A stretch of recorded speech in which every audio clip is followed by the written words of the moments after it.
Samajwadi party और लोकतंत्र ये नदी के दो अलग अलग छोर हैं।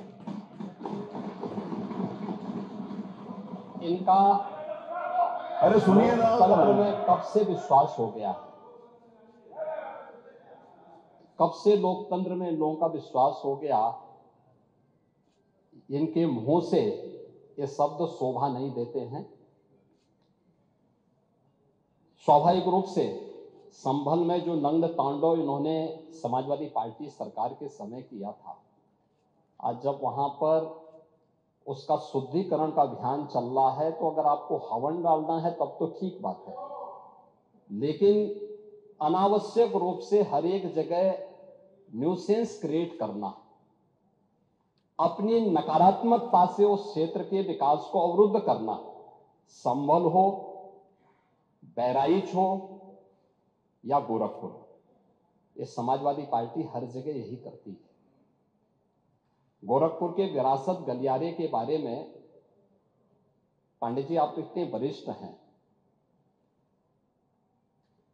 लोग आपको अनावश्यक रूप से मोहरा बना करके आपके कंधे पर बंदूक रख करके, अब आपको कम से कम इस उम्र में इस बात का ध्यान रखना चाहिए कि इस उम्र में सब नहीं होने देना चाहिए, जो आपके कंधे में बंदूक रख करके निशाना साधने का प्रयास कर रहे हैं।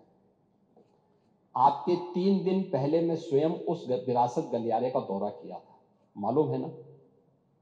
मैं एक एक व्यापारी से बात किया था और बातचीत करके, वो गोरखपुर के सबसे पुरानी मंडी है, आप तो गोरखपुर में पढ़े भी हैं, और सबसे पुराना बाजार है, लेकिन कंजेशन होने के नाते, अवैध कब्जा होने के नाते वहां पर उस कंजेशन को दूर करके आज सड़क बनाई जा रही है। आप लोगों ने अपने समय में तो कुछ किया नहीं। वहां के मासूम बच्चे दम तोड़ते थे बीमारी से, इंसेफ्लाइटिस से 700 से लेकर 1500 बच्चों की प्रतिवर्ष मौत होती थी। आपकी विधानसभा के भी और सिद्धार्थनगर जनपद के भी सैकड़ों बच्चे मरते थे। कभी आप लोग कुछ नहीं किए, विकास के लिए आप लोग कुछ नहीं किए। अपने समय में विकास का आपका कोई एजेंडा नहीं था। और अगर भारतीय जनता पार्टी की सरकार, एनडीए की ये सरकार विकास कराना चाहती है, तो आपको इसमें भी बुरा लगता है। और वो विरासत गलियारा उसी पुराने बाजार के पुनरुद्धार करने को, जिससे वहां के, आपको मालूम है वहीं पे गोरखपुर का घंटाघर भी है, गीता प्रेस भी उसी से सटे हुए क्षेत्र में है, और गोरखपुर का सबसे प्राचीन बाजार भी जो मार्केट है उसी से जुड़ा हुआ है। उस मार्ग को बनाने के लिए और एक एक व्यक्ति, एक एक व्यापारी को कंपनसेशन देने के बाद 3 दिन पहले मैंने स्वयं उस क्षेत्र का दौरा करने की बात की थी। उसके बाद राजनीति करने के लिए आप गए थे। भारतीय जनता पार्टी ने नहीं, बल्कि गोरखपुर के व्यापारियों ने आपका विरोध किया था। क्योंकि विरोध इसलिए भी किया था क्योंकि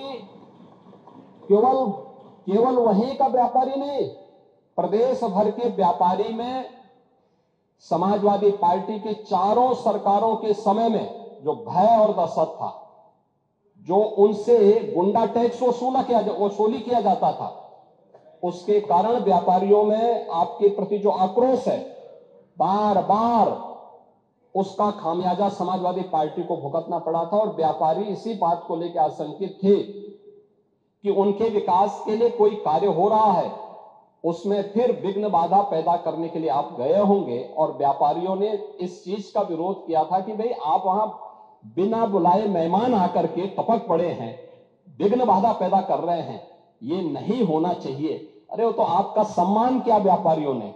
अगर कोई और होता तो बहुत कायदे से उनको सही ढंग से जवाब भी देते, ये मैं विश्वास के साथ कह सकता हूं, क्योंकि समाजवादी पार्टी से उम्मीद की ही नहीं जा सकती है कि वे सुरक्षा की बात करेंगे और अच्छा विकास का कार्य कर सकेंगे।